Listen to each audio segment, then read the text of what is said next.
Last week, EA flew myself as well as a small group of YouTubers, Twitch streamers out to Sweden to visit DICE Stockholm, the creators of Star Wars Battlefront 3, where we were able to see gameplay, watch the multiplayer trailer that's only being revealed at the Star Wars Celebration event this weekend, as well as the cinematic trailer that's now up on YouTube. But the juiciest details about this game are definitely within that multiplayer trailer, since that's the actual gameplay of somebody running around with the character. And of course, this is not public right now. You can't watch this anywhere, but you can get the details from this video as well as more to come, plus what this confirms for gameplay mechanics, which there is quite a lot. Welcome, ladies and gentlemen. My name is StoneMountain64. Extremely excited to bring you this content, and let's get into it. Starting with a little bit of context before I go into the very specific details of what I noticed.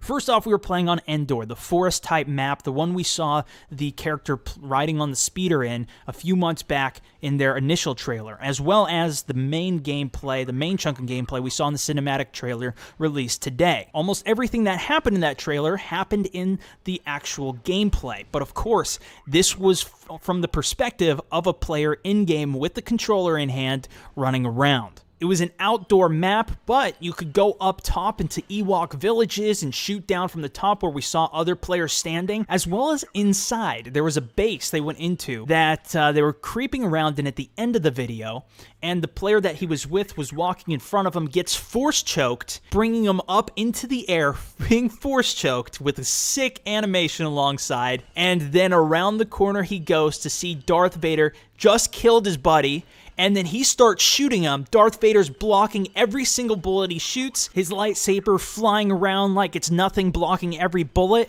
and then grabs your character, and the video goes black. We didn't get to see any gameplay from the Jedi's perspective, but it 100% confirms villains, heroes are in this game. We can only assume how they would be controlled, played, or even become usable, but we know it's at least in-game, and they are lethal. In terms of vehicles, there was three main ones that we saw. The speeder, which we already knew about, the AT-ST, which is the two-legged walker, a similar version in Battlefront 2, as well as the AT-AT, the gigantic four-legged walker, that of course ended up getting destroyed by the flying Y-wings that came overhead. And we don't know if this is going to be flyable or controllable, but it probably will be. It's DICE, first of all, who made Battlefield 3 and 4. It's got the epic jet mechanics, and these types of vehicles were flyable even in Battlefront 2. In terms of being able to control this or not, what else would be controlling it? Well, it could be the AI. Non-controlled players that just run around based on the computer, built-in mechanics, and this was in Battlefront 2. I was actually expecting it in Battlefront 3. It's something we saw back in, of course, Titanfall from EA's release just a year or so ago, but I didn't see or notice any AI in the video, and it very well could be in this game. We only saw this one mode, but I was paying attention, and all the players that I saw had names over the head, whether they were enemy or friendly, and that could be a really big change for this game. One thing is staying the same, though, that I noticed about a minute into the game that's definitely going to be new for Battlefield guys, but it's going to be right at home for Battlefront 2 previous players. That was you can switch between third person and first person. That's right, in multiplayer, this is both a first person and third person shooter, which can create controversy and is brand new to DICE especially, but this is going to allow you, while you're in third person, to peek around corners without actually exposing yourself. Something that traditionally first-person shooter players like myself are definitely not used to.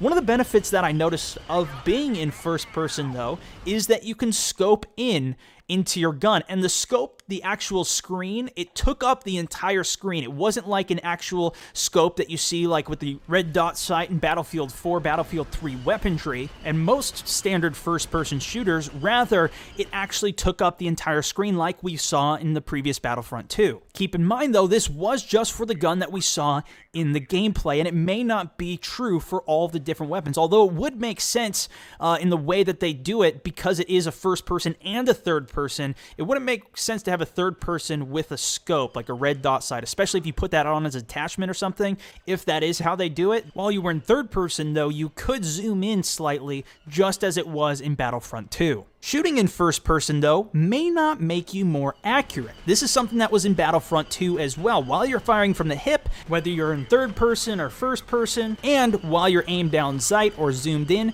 doesn't change the spread of your gun or where the bullets actually end up going. And I was trying to pay attention for that, because that's how it was in Battlefront 2 and why most people played in third person. It allowed you to peek corners, and there was no benefit to actually being in first person other than the look. And from everything that I could tell, at least it looked very minor between doing that. Now, I'm not sure if that's something that's common across third-person shooters, since I don't really play too many, but from what I could tell so far, it does seem that way. Along the same lines of player movement, I also didn't see any indicator for stamina, and I never saw any players doing any roll, dodging, or even high jumps like we're used to in Battlefront 2, although there was the player who had a jetpack and launched up in the air shooting the rocket launcher in the trailer. But this was such a staple in Battlefront 2 in terms of getting around these giant maps and being able to move. I imagine that it is going to be in the game, or it is in the game, and maybe the guy just didn't do it. There was sprinting though, and with no stamina bar, that could mean unlimited sprinting, which is actually how DICE went with Battlefield 3 and Battlefield 4 as well. You could just sprint forever,